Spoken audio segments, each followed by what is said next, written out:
did you start playing music 7 years ago to form D15? Um, D15 was something that Craig, our drummer, really saw before any of us did.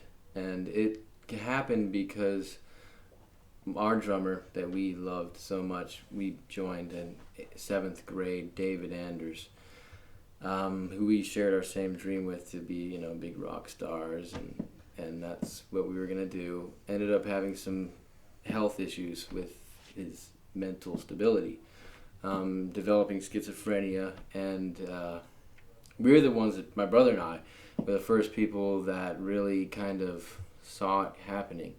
He didn't know it himself. He later on found out that his dad had it and that it was something genetic in his DNA. But it was kind of like a slow demise, and it was very hard for us. And Craig had another band with Kirk, Mind's Eye, that we would sometimes play around with, and we ended up starting to play. I guess we came together to play a graduation party for our high school graduation, and we were the only ones left.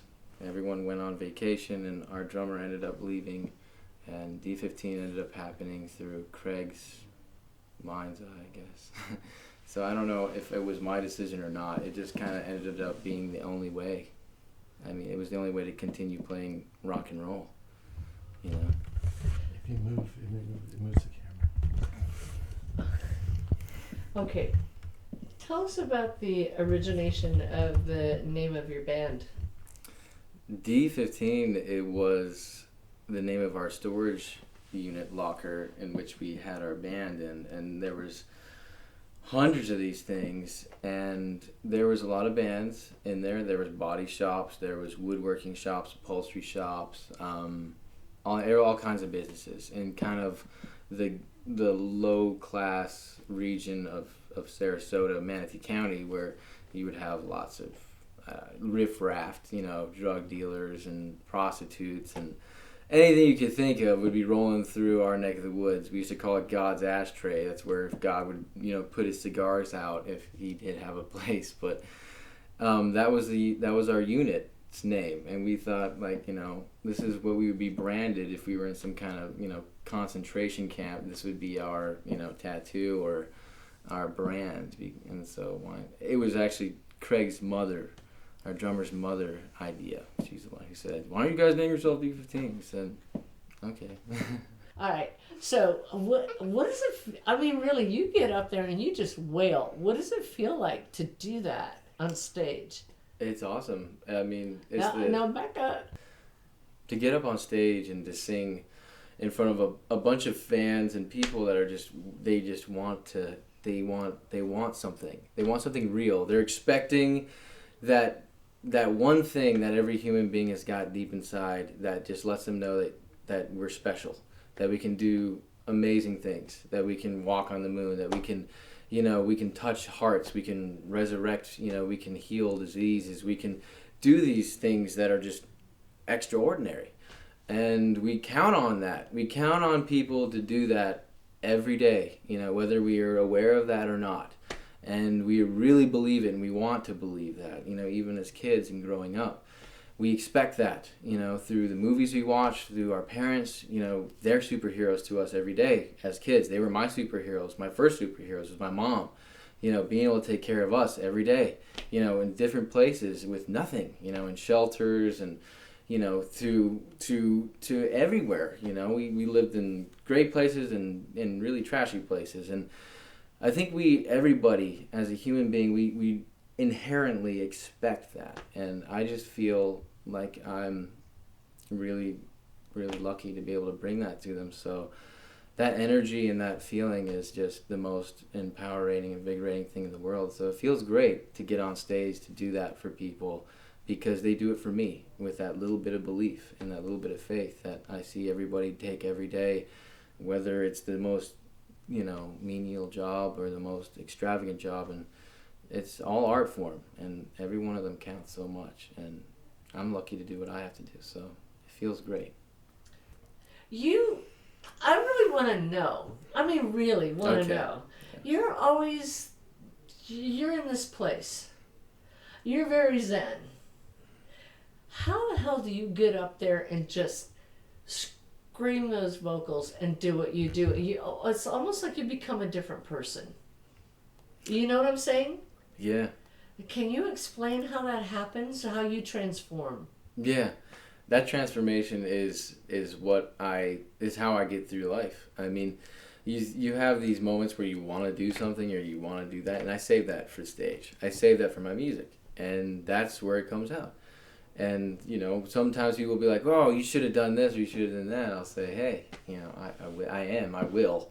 It's going to come out, you know, it's going to come out and when I want it to, you know, it's not going to be productive right now.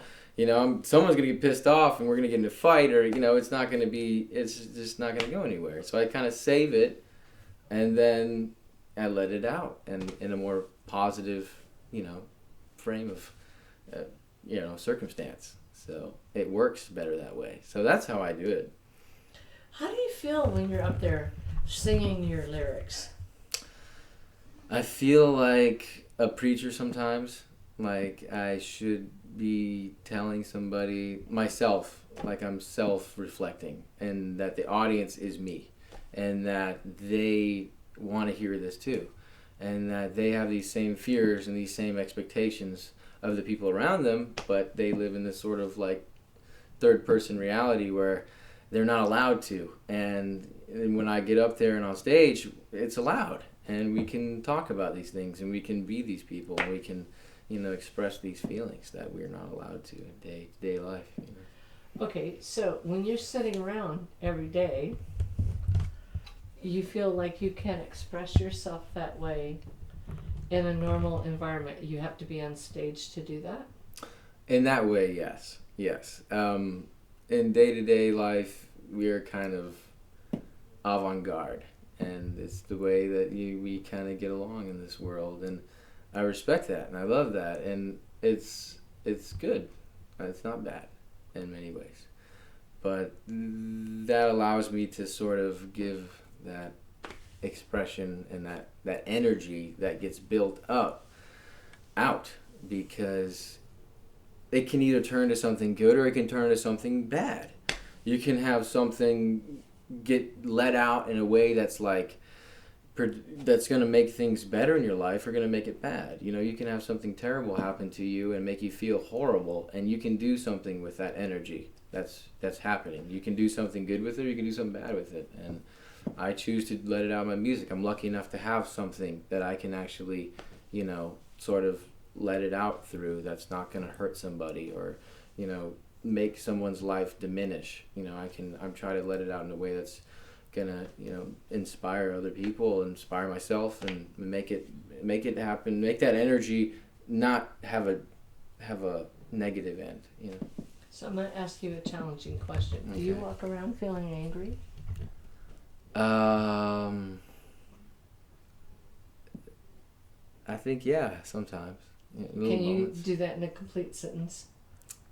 Sometimes, yeah. For moments. In moments, I get angry, and I say, yeah, I'm angry right now, and wait, that's a feeling that I got going on right now, and that's not going to help what I'm feeling, what I need. That's not going to help a solution right now. But what can I do with that energy? What can I do with this energy that's really driving me right now? Can I point it in a better direction? Can I point it towards a solution? Yes. And I guess that's what, you know, gets me going towards that place. I think we do that one. We do. Yeah. So okay. I do feel angry, but this is how I channel it. Okay. Something in that area, right? You bet. But that was really good because you just went like this. When you answered my question, that was really interesting because you... So, all right, here we go. We got to roll. All right, Joe. Yes. Do you walk around angry? Yes, and I channel it through my music. I'm able to take that energy and that anger, that angst, that sort of energy, that really what anger is, or any emotion is sort of like an energy flow. And I'm able to take that energy and bring it somewhere else. You know, I'm honing it. I'm honing it into something productive. Okay, so what makes you angry? What makes me angry? Rape.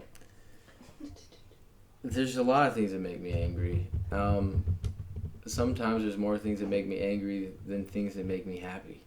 And that's what really makes me angry, is when I get like that.